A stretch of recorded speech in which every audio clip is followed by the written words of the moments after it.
ప్రపంచ దేశాలని వణికిస్తున్నటువంటి వైరస్ తాజాగా ఒకటి వెలుగులోకొచ్చింది. మరి ప్రస్తుతానికి ఈ వైరస్‌కి సంబంధించినటువంటి హెచ్ఎంపీవీ వైరస్ ప్రస్తుతానికి చైనాలో దాని వ్యాప్తి అనేది చాలా వేగంగా ఉందని చెప్పొచ్చు.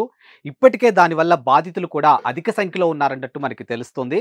ఇప్పుడు ఇదే సంబంధించినటువంటి అంశం అంటే ఏదైతే హెచ్ఎంపీవీ వైరస్ ఏదైతే ఉందో, ఇది ఒక్క మాటలో చెప్పాలంటే ప్రస్తుతానికి ప్రపంచ దేశాలను వణికిస్తుందనే చెప్పొచ్చు. ఎందుకంటే గతంలో మనం చూసాం 2020లో వచ్చినటువంటి కరోనా మహమ్మారి ప్రపంచ దేశాలని ఎంత అతలాకుతలం చేసింది. ఎన్నో ఫ్యామిలీని రోడ్డున పడేలా చేసింది. ఇప్పుడు మరోసారి అదే చైనా నుంచి మరో వైరస్ వ్యాపిస్తుంది అన్నట్టుగా ఒక అంశం అయితే వినిపిస్తుంది. ఇప్పుడు హెచ్ఎంపీవీ వైరస్‌కి సంబంధించినటువంటి ఏదైతే వైరస్ ఉందో, భారతదేశంలో కూడా దీని యొక్క కేసు అంటే మొట్టమొదటి కేసు ఈరోజు ఉదయం కొద్ది నిమిషాల క్రితం బెంగుళూరులో నమోదైందంటూ ఒక అంశం అయితే వెలుగులోకొచ్చింది.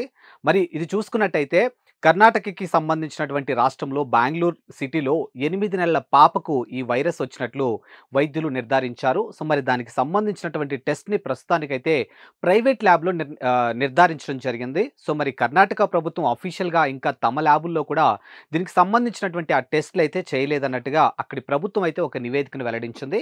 బట్ పాప గత కొద్ది రోజులుగా అస్వస్థతకు గురవ్వడంతో తమ తల్లిదండ్రులు పాపని ఓ ప్రైవేట్ ఆస్పత్రికి తరలించారు. సో, మరి అక్కడ ప్రస్తుతానికి హెచ్ఎంపీవీకి సంబంధించినటువంటి ఆ సింప్టమ్స్ కనిపించడంతో పాపకి ఒక్కసారి ఆ టెస్ట్ చేయడం జరిగింది. సో, ఆ టెస్ట్‌లో ప్రస్తుతానికైతే పాపకి హెచ్ఎంపీవీ వైరస్ పాజిటివ్ రావడంతో సో, పాపని ప్రస్తుతానికైతే ఐసోలేషన్‌లో ఉంచినట్టయితే తెలుస్తుంది. అండ్ దీని మీద కర్ణాటక ప్రభుత్వం కూడా అఫీషియల్‌గా ఒక అంశాన్ని అయితే వెల్లడించింది. సో, ప్రస్తుతానికైతే ప్రైవేట్ ల్యాబ్‌లో దీనికి సంబంధించినటువంటి టెస్ట్‌లయితే నిర్ధారించారు. కానీ ప్రభుత్వానికి సంబంధించినటువంటి ల్యాబ్‌లో దీనికి సంబంధించినటువంటి టెస్ట్‌లు మేము ఇంకా నిర్వహించలేదు. సో, దీని మీద పూర్తి సమగ్ర నివేదిక అనేది మేము సమయంలో మేము ఖచ్చితంగా దీన్ని వెల్లడిస్తామన్నట్టుగా కర్ణాటక ప్రభుత్వం అయితే అఫీషియల్‌గా అనౌన్స్ చేసింది. అండ్ హెచ్ఎంపీవీ వైరస్‌కి సంబంధించినటువంటి అంశం చూసుకుంటే ప్రస్తుతానికి దీనికి సంబంధించినటువంటి ఆ బాధితులు ఎవరైతే పాజిటివ్ వచ్చినటువంటి వాళ్ళు ఉన్నారో వాళ్ళు చైనాలో కొంచెం ఎక్కువగా ఉన్నట్టయితే తెలుస్తుంది. బట్ ప్రపంచ దేశాల్లో ఉన్నటువంటి భారతదేశంలో తొలి కేసు నమోదవ్వడం మాత్రానికి అందరినీ ఒక్కసారిగా ఉలిక్కి పడేలా చేసింది. సో, ప్రభుత్వం తక్షణమే దీనికి సంబంధించినటువంటి నియంత్రణ చర్యలు కానీ, తగు జాగ్రత్తలు కానీ తీసుకోకపోతే మాత్రం మరోసారి కరోనా లాంటి ఒక మహమ్మారిని ఎదుర్కోవాల్సి వస్తుంది భారతదేశం కూడా అన్నట్టుగా ప్రభుత్వ అధికారులు అయితే చెప్తూ ఉన్నారు.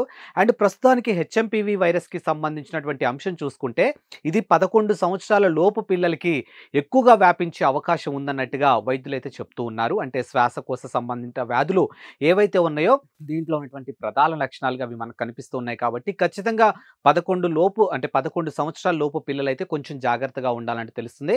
ప్రస్తుతానికి 8 నెలల చిన్నారికి వచ్చినటువంటి వైరస్ 0.7% ఉన్నట్టయితే వైద్యులైతే నిర్ధారించారు. బట్ దీని మీద ఇంకా అఫీషియల్‌గా దానికి సంబంధించినటువంటి పూర్తి ఇన్ఫర్మేషన్ అయితే రాలేదు. సో, దీని మీద పూర్తి నివేదిక వచ్చిన తర్వాత దీని మీద కంప్లీట్‌గా దానికి సంబంధించినటువంటి ఇన్ఫర్మేషన్‌ని కర్ణాటక ప్రభుత్వం విడుదల చేయనుందన్నట్టుగైతే తెలుస్తుంది. అండ్ ఇప్పుడు ఉన్న సినారియోలు అంటే 2020లో మనం ఎంత అతలాకుతలమయ్యాము, ఎన్ని ఇబ్బందులు పడ్డాం, ఎన్ని ప్రాణాలు కోల్పోయారో మనం అందరం చూసాం కాబట్టి హెచ్ఎంపీవీ వైరస్‌కి మొదట్లోనే దీనికి మనం స్వస్తి పలకాలి. మొదట్లోనే దీన్ని తుంచివేయాలి కాబట్టి ఖచ్చితంగా ఎవరి జాగ్రత్తల్లో వాళ్ళు ఉండాలి. అండ్ సోషల్ డిస్టెన్స్ పాటించాలి. మాస్కులు ధరించాలి. అవసరమైతే తప్పితే అనవసరంగా గుంపులుగా భేటీ అవ్వటాలు గానీ, చిట్ చాట్లు గానీ, ముచ్చట్లు గానీ పెట్టకుండా ఉంటే బెటర్‌గా ఉంటుందన్నట్టుగా ప్రభుత్వం కూడా కొన్ని జాగ్రత్తల్ని వెల్లడిస్తూ ఉంది. చూద్దాం మరి ఈ పాపకి సంబంధించినటువంటి పూర్తి హెల్త్ నివేదిక అనేది ప్రభుత్వం అంటే కర్ణాటక ప్రభుత్వం రిలీజ్ చేసిన తర్వాతకి అసలు ఎలా ఉండబోతుంది? ఏంటి? మరి దీనికి సంబంధించినటువంటి పూర్తి వివరాలు తెలియాలంటే మనం కూడా కొద్ది సమయం వేచి చూడాల్సిందే.